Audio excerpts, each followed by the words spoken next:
Good afternoon everyone, I am Darksight92 and today I've been hearing rumours about a multiplayer possibility for Mass Effect 3. Now I've been thinking about this for a while anyway, but from what I've heard the multiplayer as we know it might just be like the Spec Ops from Modern Warfare 2 or the multiplayer of Brink. Neither of was I very impressed with. I think it was because both were replaying the same levels, often taken from the story mode. There was nothing new going for them. You knew where the enemies would be and where the best place to retreat was. Now I don't by far feel that the Call of Duty or Battlefield multiplayers are perfect, but mixing the two into the Mass Effect universe could be pretty awesome. So I'm going to go into a little detail on 5 topics which I feel would be pretty good for the multiplayer experience. Okay, so number 5, the game modes. So firstly, there's obviously going to be some generic game modes like Team Deathmatch, Free-for-all, Domination, and Demolition. But being this is Mass Effect, there could be some games that use elements of the game itself, for like Capture the Flag is an obvious one, but something similar to Rush on Battlefield, or perhaps something where you can only kill someone using biotic powers, something like that.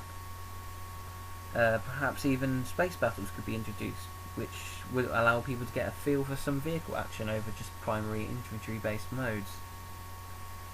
Okay, so number 4, fully customizable characters. Okay, so here basically is allowing the player to be any race they want, depending on their gender. If they're male, they can design their own human, Turian, Geth, Krogan or Salarian character. If the player is female, they have the option of human, Geth, Quarian or Asari. Now these would either be sorted into factions like Eclipse Mercenaries versus Blue Suns, where one team would have yellow indicators and the other blue, and use this colour system to identify friends from foe, probably in the use of name tags. I love the idea of Legion in Mass Effect 2. That was one of my favourite characters, and to be able to play as a Geth in multiplayer would be pretty sweet. So character customization would include armor and accessories, and also the ability to place a tattoo-like insignia on a piece of your armor, like a helmet or shoulder pad. This insignia would be similar to the thing used on Black Ops.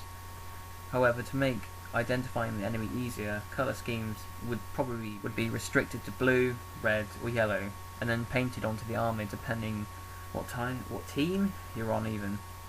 A bit like in Halo, I think they do that in Halo. Now, I'm not trying to rip everyone else's ideas off, but, you know, if they work and we do have to keep making progressively better games, all we can do is borrow and invent, really. Okay, so number 3, custom classes. The one thing that annoyed me about the Battlefield series was not being able to take the weapon you wanted with the class you wanted.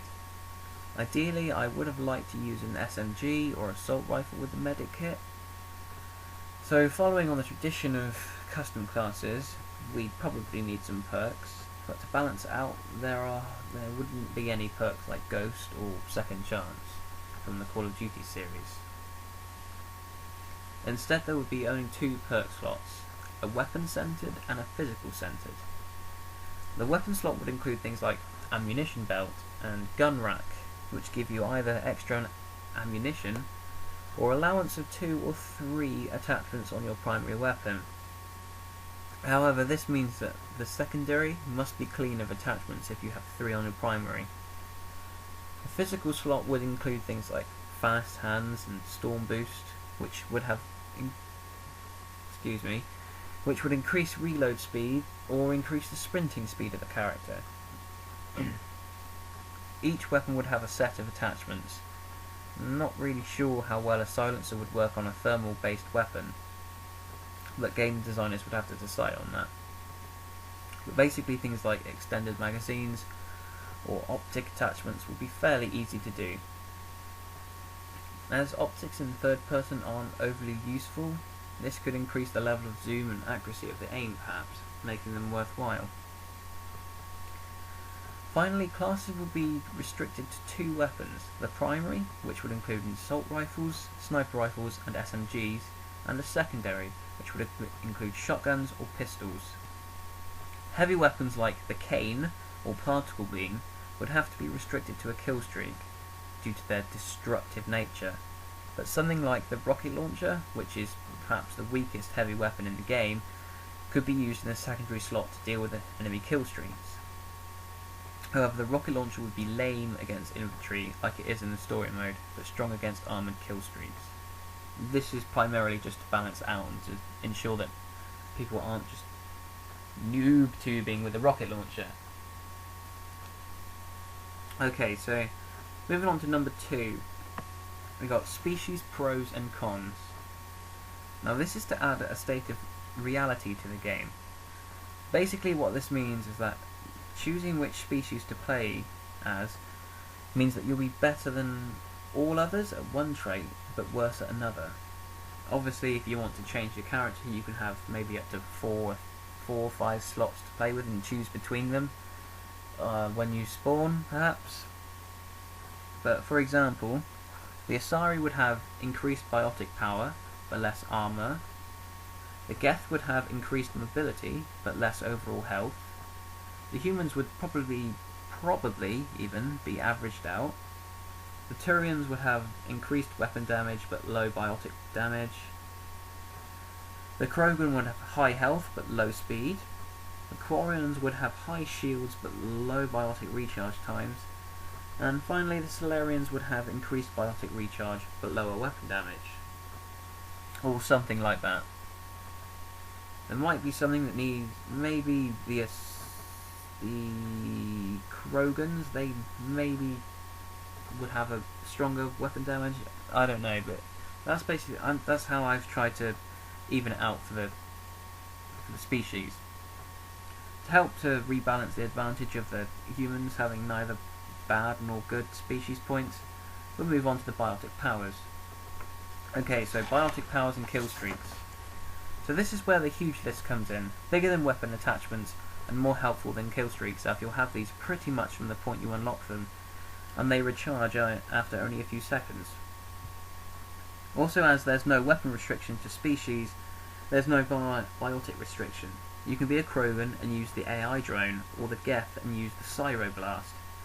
However, you're limited to 2, so if you're playing as something like a Geth, a concussive or Cyro shot coupled with either tech armor or enhanced shields would help you overcome your species defects. Kill streaks, on the other hand, would be harder to get. To balance things, the big guns like heavy mech or 30-second gunship support would need 15 plus kills with at least 5 biotic kills. The intermediate streaks like a heavy weapon would need at least 7 kills with 2 to 3 biotic kills. For example, getting an 8 kill streak and finishing off 2 enemies with concussive shots would get you a particle beam until you die or the ammunition runs out.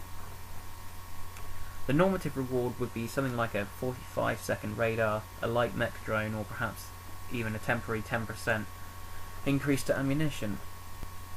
Following these ideas, if you're killed before having used a kill streak of anything below 6, you'd be able to use them in your next life. Anything above 6 and you'll lose them. By trying to balance the game like this, hopefully people won't complain about overpowered weapons, and there will be less sniper campers as they're only effective up to 6 kill streaks. After that, they've got to go out and get biotic kills. Right, well, those are my 5 detailed ideas.